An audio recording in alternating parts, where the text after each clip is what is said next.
El sacrificio, desde la perspectiva religiosa o moral, como la única vía de compartir la existencia en el mundo, de ser de este mundo. El sacrificio desde el programa de la Matrix, como la única herramienta que hace posible ciertas cosas por renuncia a otras. Y es que nos han hecho creer que no se puede tener todo, ¿verdad? ¿Qué cosas? El todo no puede tener todo, no puede ser todo, en fin. Neptuno en Piscis es, desde la perspectiva del ego que tiene esto programado a fuego, el sacrificio llevado a sus cuánticas consecuencias, porque esto va mucho más allá de lo natural, esto va mucho más allá de lo físico. Esto es el sentido común perdiendo el norte por completo, pues en Piscis con Neptuno no existe la ubicación, no existe la referencia, todo es océano indiferenciado. Y no hay que olvidar que el sacro oficio, el sacrificio, se originó en el dogma elevado, ese que emanaba impecabilidad de ego, ese que de seguirlo, de practicarlo, de honrarlo como la verdad absoluta, era la vía para ser bien vistos a los ojos de Dios.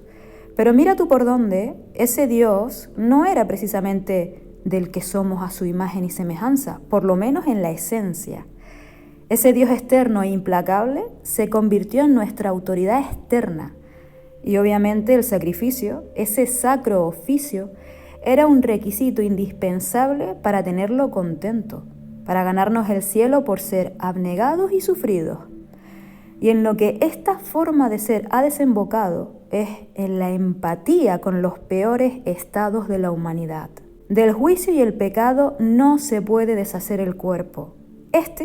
El cuerpo, solo reproduce en coherencia lo que creemos. Los estados elevados del ser solo se hacen posibles con la mente.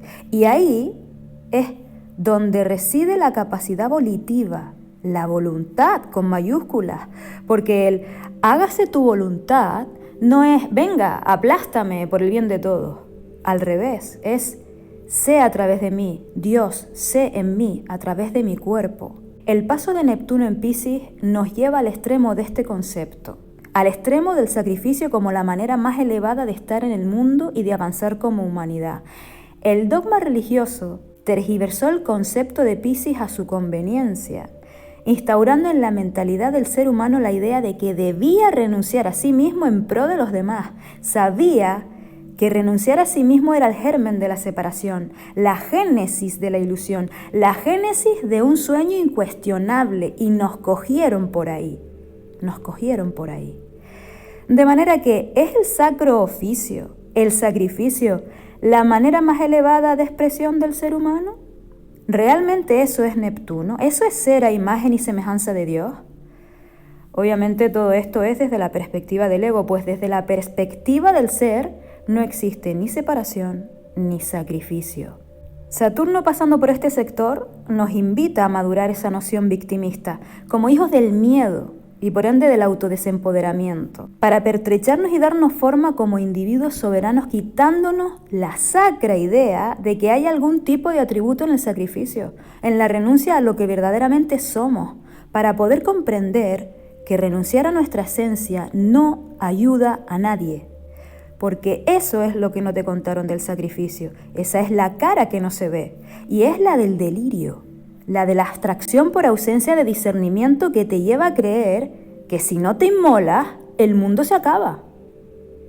Resignifiquemos el sacrificio, resignifiquemos el sacro oficio neptuniano como el auténtico oficio, ese que opta a la genuinidad ilimitada que albergamos como seres crísticos, no como becerros de Dios, para servir desde el propósito total y no desde la renuncia mártir que solo perpetúa el programa de sufrimiento como única herencia. Ahora que Neptuno está por entrar a Aries de la mano de Saturno y con ello se inicia una nueva vuelta de tuerca a la noción de ser humanos, el nuevo paradigma está listo y le lanza una pregunta al ego.